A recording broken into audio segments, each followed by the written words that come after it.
साल जैसे कि आपको भी मालूम है कि पाकिस्तान को बड़े शदीद सैलाब का सामना करना पड़ा, तो उसी वक्त हमारी अपनी आज़ाद मेरी कंपनी पाकविटाई की बड़ी काम आई। ये एक ऐसा फ़िल्टर है जो बिल्कुल आपकी जेब में फ़िट हो जाता है और ये एक फ़िल्टर 10,000 लीटर साफ़ पानी करता है। हमने ये मुख्तलिफ़ अदारों के इश्तराक के साथ 60,000 अपने यूनिट्स ऐसी फैमिलीज़ में बांटे और जिसकी वजह से हमने उन्हें 2 साल का साफ़ पानी दिया। तो हमारी यही कोशिश है कि हम यहाँ पर लोगों के साथ कोलैबोरेट करें और इसे दूसरे मुल्कों कॉमनवेल्थ कंट्रीज़ में भी ले जाएं।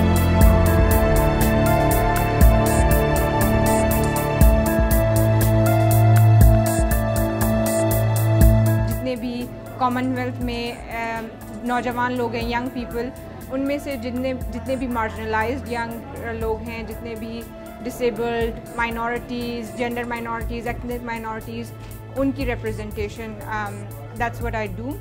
क्योंकि मेरा ताल्लुक़ कोयटा से है पाकिस्तान में। जब मैं स्कूल के लेवल पे थी तब कोयटा के हालात काफ़ी ज़्यादा ख़राब थे और क्यों हालात की वजह से काफ़ी ज़्यादा हमारे जो नौजवान नस्ल है वो पढ़ाई से दूर हो रहे थे। तो उसकी वजह से मेरा रुझान इस तरफ हुआ कि जितने भी हमारे यंग लोग हैं उनको किसी तरह वापस एजुकेशन में लाएं।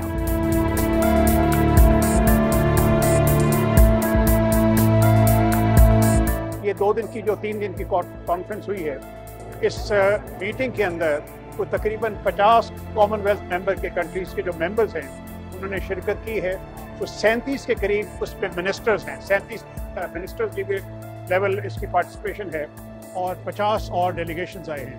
तो उन्होंने इस 3 दिन की जो हमारी कॉन्फ्रेंस है उसके अंदर बहुत अच्छे दिए हैं कि किस तरीके से एम्प्लॉयमेंट को इम्प्रूव किया जा सकता है, किस तरीके से एजुकेशन को किया जा सकता है और उसके अंदर इंफॉर्मेशन टेक्नोलॉजी का जो रोल है या आर्टिफिशियल इंटेलिजेंस का जो रोल है उसके ऊपर बहुत एम्फेसिस था कि इसके ज़रिए आप एक क्वालिटी एजुकेशन को आप प्रमोट कर सकते हैं।